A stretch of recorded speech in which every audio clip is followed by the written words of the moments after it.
रूस से दोस्ती पर कोई आंच नहीं आने वाली। विदेश मंत्रालय की तरफ से कहा गया कि भारत और रूस के बीच स्थिर साझेदारी है। भारत के अलग अलग देशों के साथ जो द्विपक्षीय संबंध है उसे किसी तीसरे देश के नजरिए से नहीं देखा जाना चाहिए। यानी भारत ने सीधे सीधे अमेरिका को मैसेज दे दिया है कि वो रूस से दोस्ती को लेकर किसी भी देश के दबाव में नहीं आएगा। एक तरफ भारत है जो ट्रंप की धमकियों को धुएं में उड़ा रहा है और दूसरी तरफ पाकिस्तान है जो ट्रंप के आगे बिछा जा रहा है, ट्रंप के तलवे चाट रहा है और ऐसा लग रहा है कि ट्रंप भी अपनी इस तेल मालिश से खुश होकर पाकिस्तान पर मेहरबानियां लुटा रहे हैं। इससे उन्हें लगता है कि भारत पर दबाव बनाने में भी मौका मिलेगा। अब ट्रंप ने ऐलान किया है कि अमेरिका पाकिस्तान पर सिर्फ 19% टैरिफ लगाएगा, जो पूरे साउथ एशिया के किसी देश पर सबसे कम अमेरिकी टैरिफ।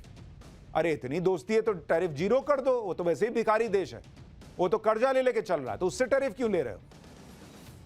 अप्रैल में ट्रंप ने पाकिस्तान पर 29% टैरिफ लगाने का ऐलान किया, यानी ट्रंप ने पाकिस्तान को टैरिफ में 10% की छूट तो दे दी, लेकिन पूरा टैरिफ माफ नहीं किया।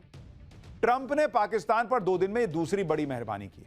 अभी कल ही ट्रंप ने पाकिस्तान के साथ ऑयल डील का ऐलान किया था और कहा था कि अमेरिका की कंपनियां पाकिस्तान में तेल निकालेंगी। ट्रंप के बैक टू बैक इन 2 ऐलानों से पाकिस्तान का मुनीर और शहबाज शरीफ खुशी से फूले नहीं समा रहे। मुनीर और शहबाज दोनों को लग रहा है कि पाकिस्तान ने ट्रंप को नोबेल पीस प्राइज के लिए नॉमिनेट किया और ऑपरेशन सिंदूर में सीजफायर का क्रेडिट ट्रंप को दे दिया। उसके इनाम के तौर पर ट्रंप ने पाकिस्तान पर कम टैरिफ लगा दिया। लेकिन बॉस, पूरी दुनिया जानती है कि अमेरिका अपने फायदे के बिना कुछ नहीं करता। ट्रंप ने भी पाकिस्तान पर 10% टैरिफ कम करके कोई एहसान नहीं किया है। ट्रंप ने टैरिफ कम इसलिए किया है क्योंकि पाकिस्तान ने अपने तेल भंडार अमेरिका के हवाले कर दिए, जो अगर मिल गए अमेरिका को तो वेरी गुड। ट्रंप ने टैरिफ कम इसलिए किया है क्योंकि पाकिस्तान अब अमेरिका से महंगे दाम पर तेल भी खरीदेगा। ट्रंप ने टैरिफ कम करने का ऐलान तब किया जब पाकिस्तान ने अमेरिकी ऑयल कंपनी से 10 लाख बैरल तेल इंपोर्ट करने की डील की। यानी वहां भी पाकिस्तान का तेल निकाल दिया ट्रंप ने कि पहले ये खरीदो तब तुम्हारा टैरिफ कम करते हैं। यानी ट्रंप ने पाकिस्तान के साथ तेल वाला खेल किया है। अब आप पाकिस्तानी एक्सपर्ट्स को भी सुनिए जो ऑयल डील का मजाक उड़ा रहे हैं, ट्रंप की नीयत पर सवाल उठा रहे हैं। पाकिस्तान में पाकिस्तानियों को समझ में आ रहा है कि ट्रंप जो है वो पाकिस्तान का तेल निकालने की तैयारी कर रहे हैं। मुनीर और शहबाज उसके तलवे में तेल लगा रहे हैं। पाकिस्तान के लोग भी समझ रहे हैं कि पाकिस्तान ऐसा भिखारी देश है जो कटोरा लेके खड़ा रहता है, कोई बस ऐसे 10 का नोट दिखाए उतने में चरणों में गिर जाता है।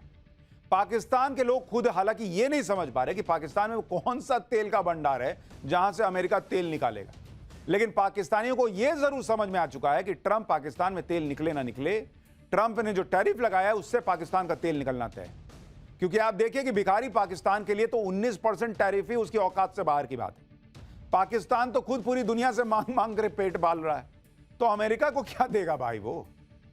पाकिस्तान के लोगों को यह भी समझ नहीं आ रहा कि मुनीर ने अमेरिका जाकर ट्रंप को कौन सा लाहौरी चूरन चटा दिया कि ट्रंप ने पाकिस्तान में तेल निकालने की डील कर ली।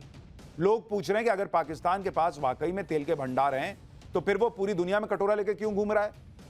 भाई अगर तेल का भंडार था तो पाकिस्तान बेच के खुद ही अपना देश चला लेता। अगर पाकिस्तान के पास तेल का जखीरा है तो क्या पाकिस्तान को भीख मांगने का शौक है क्या?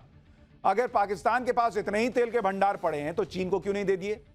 पाकिस्तान के पास अगर इतना ही तेल है तो फिर वो 85% तेल आयात क्यों कर रहा है? यानी इस वक्त डोनाल्ड ट्रंप बच्चे की तरह व्यवहार कर रहे हैं, उस बच्चे की तरह कि अच्छा तुमने मुझे ये नहीं दिया तो मैं जा रहा हूं, उससे दोस्ती कर लूंगा, मैं उसका दोस्त, तुम्हारा दोस्त नहीं हूं, अब हम दोनों क्रिकेट खेलेंगे। बैठ ये नहीं, क्रिकेट क्या खेलोगे? हमने आपको कल भी दिखाया था कि पाकिस्तान में मीम शेयर किए जा रहे हैं, तेल की बड़ी बड़ी कड़ाइयों को पाकिस्तान का तेल भंडार बताया जा रहा है, क्योंकि पाकिस्तान दावा तो विशाल तेल भंडार होने का करता है, लेकिन उसके दावे का कोई प्रत्यक्ष सबूत ही नहीं है और पाकिस्तान में किसी बड़े तेल भंडार की कोई पुष्टि नहीं हुई। रिपोर्ट्स के मुताबिक पाकिस्तान के पास सिर्फ करीब 35 करोड़ बैरल तेल के भंडार हैं, जो पूरी दुनिया में तेल के भंडार का मात्र 0.021% है। पाकिस्तान के पास जितना तेल है अगर उसे पूरा भी निकाल लिया जाए तो भी सिर्फ 2 साल का काम चल पाएगा वहां।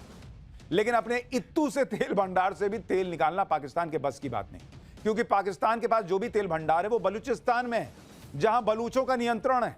साल 2024 में पाकिस्तानी अखबार डॉन की रिपोर्ट में खुलासा हुआ था कि पाकिस्तान में तेल इंडस्ट्री की बड़ी कंपनियां जैसे टोटल, शेल और एनी किसी न किसी बहाने पाकिस्तान से बाहर निकल गई हैं, क्योंकि बलूचिस्तान में मौजूदा तेल भंडारों और रिफाइनरीज की सुरक्षा एक बड़ी चिंता बनी हुई है। पाकिस्तान के एक्सपर्ट्स भी समझ रहे हैं कि ट्रंप ने भी पाकिस्तान से ऑयल डील पाकिस्तान में तेल निकालने के लिए नहीं की है। दरअसल ट्रंप की नजर पाकिस्तान के तेल भंडारों पर तो है नहीं। ट्रंप को पता है कि पाकिस्तान में तेल का कोई बहुत अद्भुत भंडार नहीं है। उसकी नजर है रेयर अर्थ मटेरियल्स के भंडार पर, जो आज के दौर में तेल से ज्यादा कीमती है। अमेरिका ने पाकिस्तान से ऑयल डील की है इसलिए ताकि उसे बलूचिस्तान तक पहुंच मिल जाए, जहां रेयर अर्थ मटेरियल्स भरे पड़े। बलूचिस्तान में 500 लाख करोड़ रुपए कीमत के रेयर अर्थ मटेरियल का भंडार है, जिनमें डिस्प्रोसियम, टर्बियम और यट्रियम जैसे रेयर अर्थ मटेरियल भी है, जिनका इस्तेमाल इलेक्ट्रॉनिक्स, ग्रीन एनर्जी और इलेक्ट्रिक वाहनों में होता है। बलूचिस्तान में इन्हीं रेयर अर्थ मटेरियल को कब्जे में करने के लिए चीन ने पाकिस्तान में सीपेक जैसे प्रोजेक्ट में अरबों डॉलर निवेश किए हैं। इसलिए वो पाकिस्तान को पुचकारता रहता है कि आओ बाबू आओ मेरे पास। अब ट्रंप पाकिस्तान के इस खजाने पर कब्जा चाहते हैं, यानी चीन को काउंटर कर सकें। यानी अब अमेरिका और चीन दोनों भिड़ जाएंगे।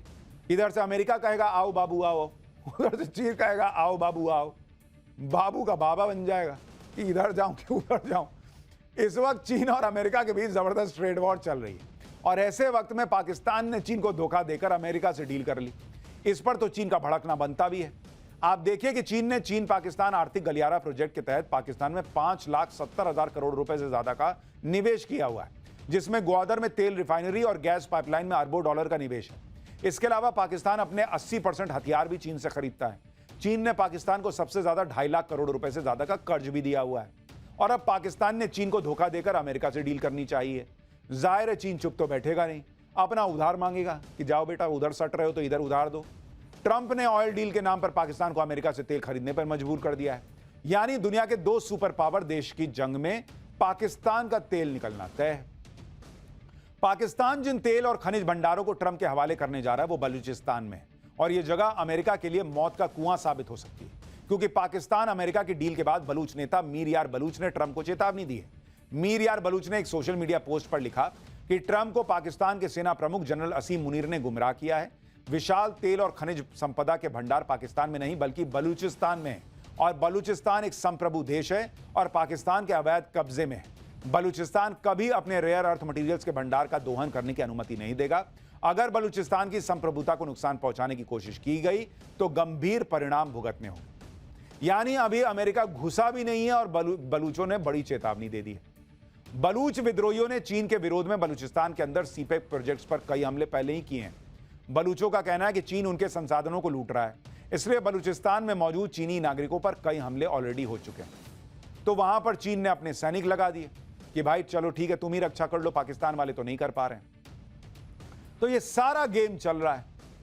भारत पाकिस्तान तो है नहीं कि भाई जो अमेरिका ने कहा वो कर लेगा, तो भारत अपने स्टैंड पर है। अमेरिका अभी हफ्ते भर के लिए पीछे खसका है, देखिए आगे क्या होता है, और पाकिस्तान का तो जो होगा सो होगा। लेकिन पाठशाला में अब अगला बड़ा महत्वपूर्ण चैप्टर, आरएसएस प्रमुख मोहन भागवत से लेकर योगी आदित्यनाथ तक सबको जेल में डाल देने वाली कांग्रेसी साजिश का क्या खुलासा हुआ है।